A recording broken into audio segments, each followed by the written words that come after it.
Oshi guruch solindi o'rtoqlar. Endi suhbatimizni ichkari davom ettiramiz. Osh solingan joy o'choq ekan, buni ko'rmagan odam o'zi biladi.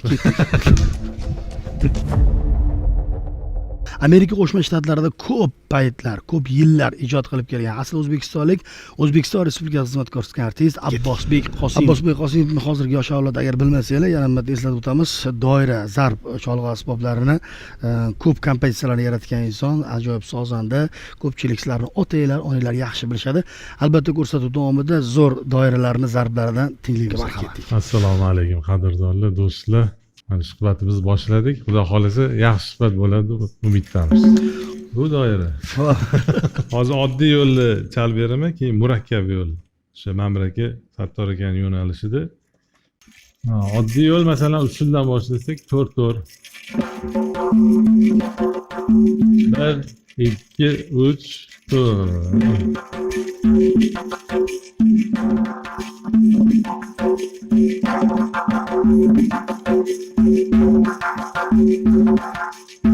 Keyin rez yo'nalishi kelgan.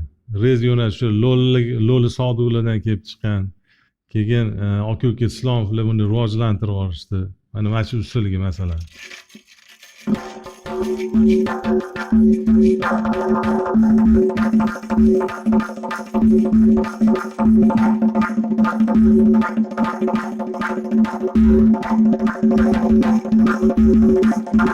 Mana shuni eshitsangiz hammasi birinchi do'laga ketyapti. Da oddiy-da mana. Tekis. Masalan 4 tushunyapsiz hozir shuni. To'g'rimi? Kallangizni qimirlatib o'tiribsiz tushunganingizdan. Chunki oddiy-da. Murakkab yo'l, mana mashhur usulga murakkab qilib chalinishi qarang. Bu usullar yana qo'shib o'tadi.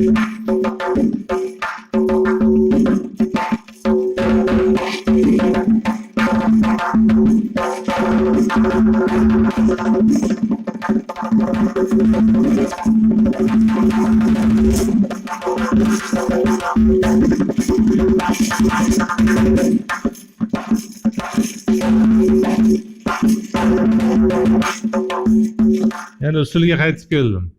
Murakkabligi bu yerda yani hozir xatida kallangizni likillatishni bilmaysiz, to'g'rimi? Chunki bu usulni boshida berdim. Bu usulni men miyamga o'tkazdim hozir. Men miyamda o'ynayapti hali usul. Usul miyamda chaladi, qo'limda hali murakkab narsa. Murakkab narsani yana bitta anaqa aytib o'taman. Oddiy yo'nalishda musiqa sohasiga kelsak, ras i 2 i, ras i 2 i. To'g'rimi? Murakkabda shuni oralariga chalinadi. Aksent ko'pda.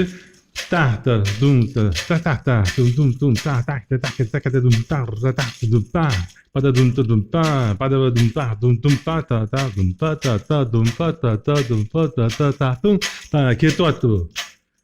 Hammasi oralarida piano forte chiqilib murakkab, shuning uchun ham men murakkab deganman. Bu murakkab yo'l butun dunyoda ishlatiladi.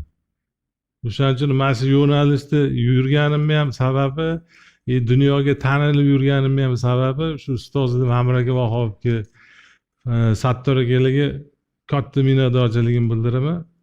Mana shu yo'nalish bilan men butun dunyoga o'zbek san'atini tanitib yuribman.